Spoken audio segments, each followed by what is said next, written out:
Headlines नंतर या बुलेटिनमध्ये आपलं स्वागत आहे आणि यानंतर बुलेटिनमध्ये महत्त्वाच्या बातम्यांचा वेगवान पद्धतीने आढावा। कांदा उत्पादक शेतकऱ्यांसाठी दिलासादायक बातमी आहे। कांदा उत्पादक शेतकऱ्यांसाठी केंद्र सरकारनं मोठा निर्णय घेतलाय। नाशिक जिल्ह्यातील रब्बी कांदा खरेदीसाठी केंद्रानं किमान हमी खरेदी दरामध्ये वाढ केलेली आहे। तर आजपासून कांद्याला प्रति क्विंटल 1580 रुपये दर मिळणार आहे। ग्राहक व्यवहार मंत्रालयाच्या कास्टिंग सेलनं याबाबत आदेश जारी केलेले असून नाफेड आणि एनसीसीएफ यामार्फत खरेदी प्रक्रिया राबवली जाणार आहे। मात्र शासनानं जाहीर केलेले दर उत्पादन खर्चाच्या तुलनेमध्ये कमी आहेत, त्यामुळे उत्पादन खर्चावरती आधारित योग्य बाजारभाव निश्चित करावा अशी मागणी शेतकरी वर्गातून होती।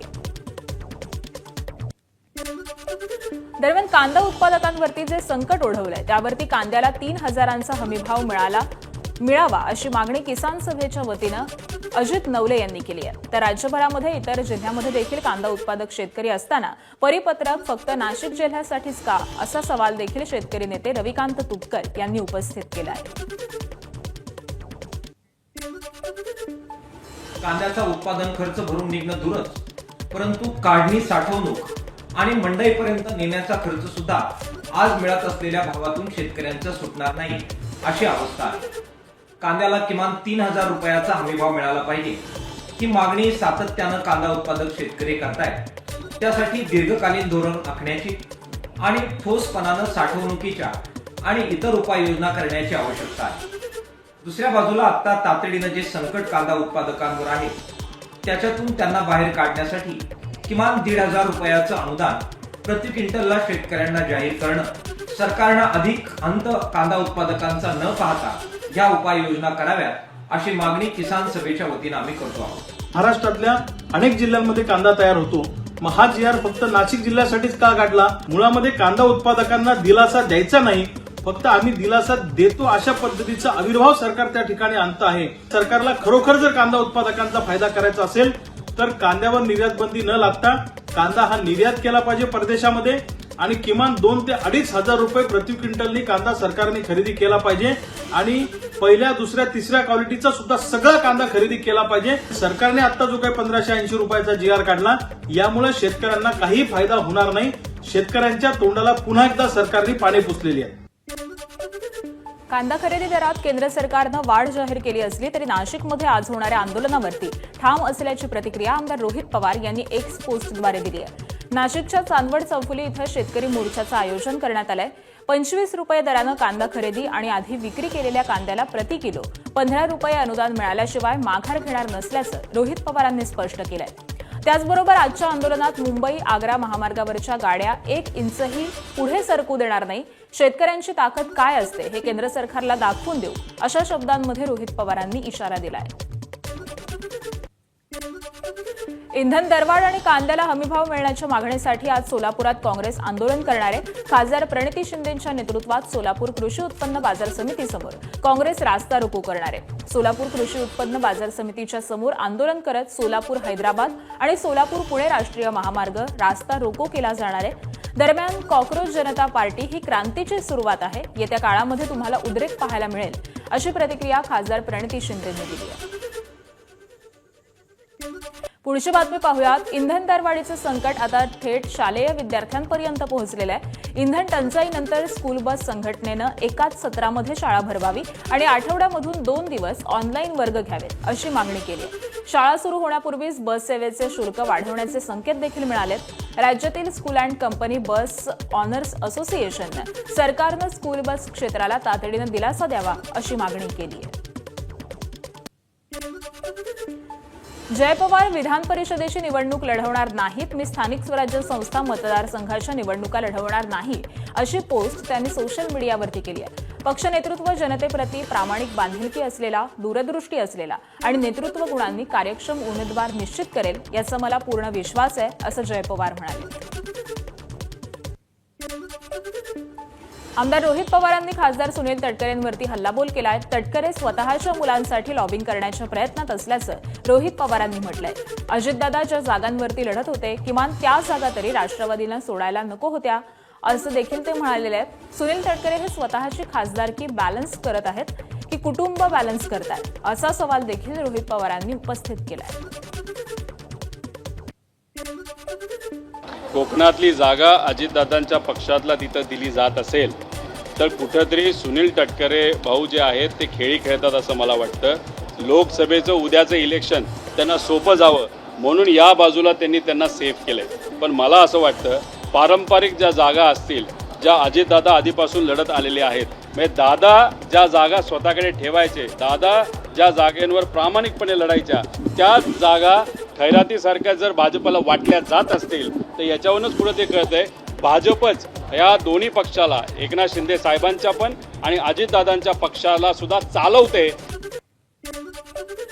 भंडारा गोंदिया विधान परिषद निवडणुकीची रणधुमाळी सुरू झाली आहे. कालपासून नामनिर्देशन प्रक्रियेला सुरुवात झालेली असून 1 जूनला दुपारी 3 वाजेपर्यंत उमेदवारांना अर्ज दाखल करता येणार आहेत. 2 जूनला अर्जाची छाननी होणार असून 4 जूनपर्यंत उमेदवारी मागे घेण्याची मुदत आहे. या निवडणुकीमध्ये स्थानिक स्वराज्य संस्थांचे 457 सदस्य मतदानाचा हक्क बजावणार असून 18 जूनला मतदान पार पडणार आहे. आणि दरम्यान निवडणुकीच्या पार्श्वभूमीवरती भंडारा आणि गोंदिया जिल्ह्यामध्ये राजकीय वातावरण सध्या चांगलंच तापलंय. राज्यात विधान परिषदेच्या 17 जागांसाठी निवडणूक कार्यक्रम जाहीर झाला असून छत्रपती संभाजीनगर, जालना स्थानिक स्वराज्य संस्था मतदारसंघामधून भाजपचे भास्कर दानवेंचे नाव हे चर्चेत आहे. भास्कर दानवे हे माजी केंद्रीय मंत्री रावसाहेब दानवे यांचे बंधू असून जालना महानगर भाजपचे अध्यक्ष आहेत. रावसाहेब दानवे यांच्या निवासस्थानी झालेल्या बैठकीत कार्यकर्त्यांनी भास्कर दानवे यांना उमेदवारी मिळावी अशी आग्रही मागणी केली.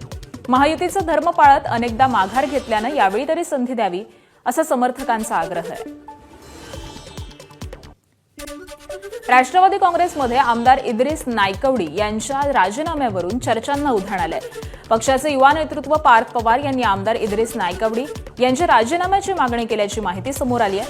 15 दिवसांपूर्वी उपमुख्यमंत्री सुनेत्रा पवार यांच्या ओएसडींनी भेट घेत राजीनाम्याबाबत पक्षाची भूमिका कळवल्याचं सांगितलं जात आहे. मात्र पक्षश्रेष्ठींकडून कोणतीही सूचना मिळालेली नसल्यानं राजीनामा देण्याचा प्रश्नच नसल्याची ठाम भूमिका इद्रिस नायकवडी यांनी घेतली आहे. दरम्यान आज मुंबईमध्ये होणाऱ्या राष्ट्रवादी काँग्रेस आमदारांच्या बैठकीत हा मुद्दा चर्चेला येण्याची शक्यता आहे.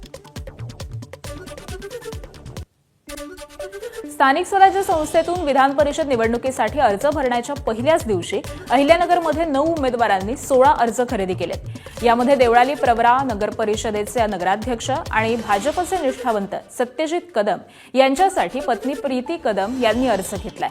सत्यजित कदम हे माजी आमदार चंद्रशेखर कदम यांचे चिरंजीव आहेत. यापूर्वी राहुरी विधानसभेसाठी इच्छुक असूनही पक्ष आदेशानं माघार घेतलेली होती आणि यावेळी पक्ष निष्ठावंताला न्याय देईल अशी अपेक्षा प्रीती कदम यांनी व्यक्त केली आहे. वरिष्ठ नेत्यांची चर्चा झाली असल्याचं भाजपचे गटनेते प्रकाश संसारे यांनीही सांगितलं.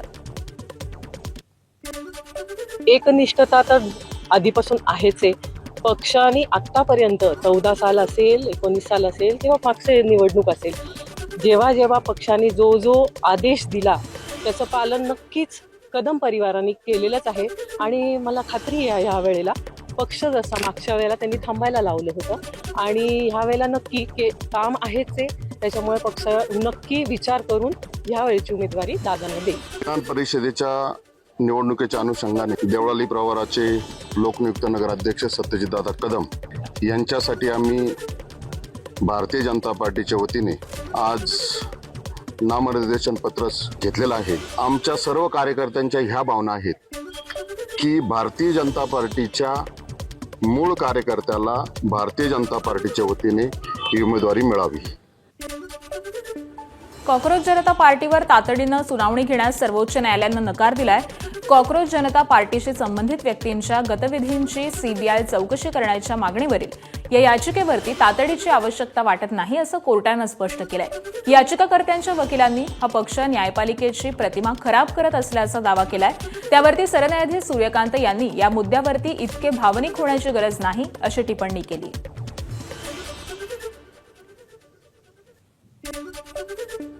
मुख्यमंत्री देवेंद्र फडणवीस यांच्या उपस्थितीमध्ये राज्य शासन आणि अॅग्रेको इंडिया कंपनीमध्ये सामंजस्य करार झालाय. यामुळे पुण्यात पुढील 10 वर्षांमध्ये साधारण 400 कोटींची गुंतवणूक आणि 1000हून अधिक रोजगार निर्मिती होणार आहे. कंपनी फुलगाव इथं अत्याधुनिक जागतिक अभियांत्रिकी आणि उत्पादन केंद्र उभारणार आहे.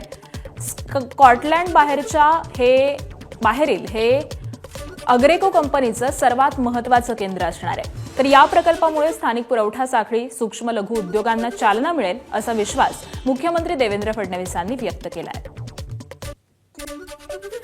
पेट्रोलियम कंपन्यांकडून मागच्या वर्षी जेवढा पुरवठा करण्यात येत होता तेवढाच पुरवठा याही वर्षी करण्यात येतोय. मात्र यावर्षीची परिस्थिती बघता पुरवठा वाढवण्याबाबत मागणी ही पेट्रोल पंप चालकांनी केली आहे. त्याचबरोबर नागरिकांकडून पेट्रोलची पॅनिक खरेदी सुरू असून अनेक ठिकाणी हाणामारी आणि वादाच्या घटना घडत आहेत. त्यामुळे पेट्रोल पंपावरती पोलीस बंदोबस्त देण्याची मागणी देखील सध्या करण्यात येते.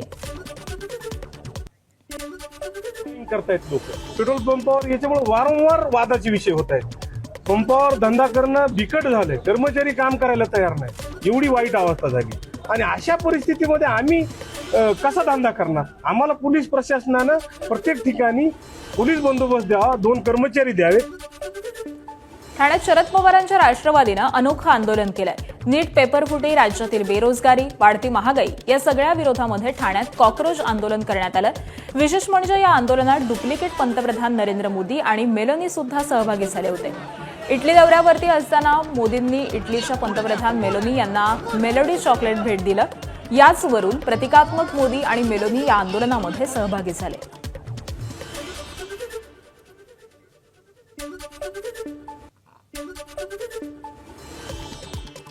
या आंदोलनामध्ये तुम्ही सहभागी होताय, डुप्लिकेट मेलोनी आणि तुम्ही काय नेमकं म्हणायचं तुम्हाला? जे आपल्या देशामध्ये जे काही आता सध्या चालू आहे ते जे यंग जनरेशन आहे, जे एवढं वर्ष अभ्यास करून जेव्हा जॉबसाठी प्रयत्न करतात, तर त्या विद्यार्थ्यांसाठी किंवा ज्या मुलांसाठी आपल्या देशामध्ये काही केलं जात नाही आहे. फक्त त्या विद्यार्थ्यांसाठी फक्त दिशाभूल केली जाते. त्या अगेन्स्ट आपण हे सगळं करत आहोत.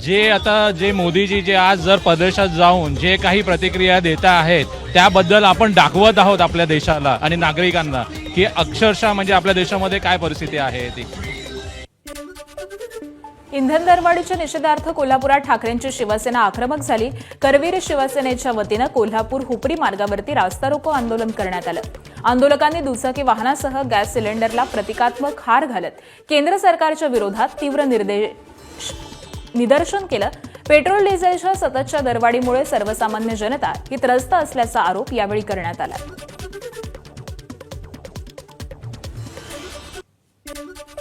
नीट पेपरफुटी प्रकरणी अटकेत असलेल्या मनीषा हवालदारला आज सीबीआयनं कोर्टात हजर केलं. मनीषा हवालदारवरती फिजिक्सचा पेपर लीक केल्याचा आरोप आहे. विशेष सीबीआय कोर्टानं मनीषा हवालदारला 6 दिवसांची सीबीआय कोठडी सुनावली आहे. तसंच पतीला भेटण्याची मनीषा हवालदारची विनंती कोर्टानं फेटाळलेली आहे. मुंबईलगतच्या मीरा रोडमध्ये बकरी ईदच्या पार्श्वभूमीवरती पोलीस प्रशासन अलर्ट मोडवरती आलंय. इथल्या जेपी इन्फ्रा सोसायटी समोर पोलिसांनी मोठा बंदोबस्त तैनात केलाय. या सोसायटीमध्ये पोलिसांनी सुरक्षा मार्च काढला. बकरी ईदच्या पार्श्वभूमीवरती जनावरांच्या प्रवेशावरती निर्बंध करण्यात आलेत. या सोसायटीच्या गेटवरती देखील बाउन्सर्स तैनात करण्यात आलेत. ईदच्या काळामध्ये परिसरात कायदा आणि सुव्यवस्था अबाधित राहावी आणि कोणताही वाद निर्माण होऊ नये यासाठी पोलिसांनी आधीपासूनच खबरदारीचे उपाय सुरू केलेले दिसत आहेत. दरम्यान प्रताप सरनाईकांनी ईदच्या दिवशी सूचनांचं पालन करण्याचं आवाहन केलेलं आहे. शेवटी कायद्याच्या कक्षेमध्ये कुर्बानी देण्यासाठी काही जागा निश्चित केलेल्या त्याच ठिकाणी आपल्या मुस्लिम बांधवांनी कुर्बानी द्यावी अशी माझी सगळ्या आमच्या मुस्लिम बांधवांना आव्हान आहे. आमच्या हाजी अहमद शेखसुद्धा या ठिकाणी बसलेले आहेत. त्यांच्यासुद्धा भावना आहेत. काही ठिकाणी अतिरेक होतो, तो अतिरेक होता कामा नये. बकरी ईद निमित्तानं मुंबईच्या अंधेरी पोलिसांनी रूट मार्च काढलाय. अंधेरी पूर्व परिसरामध्ये Andheri Subway, old Nagardas road, Andheri station परिसर यासोबतच संवेदनशील भागामध्ये पोलिसांनी रूट मार्च काढलाय.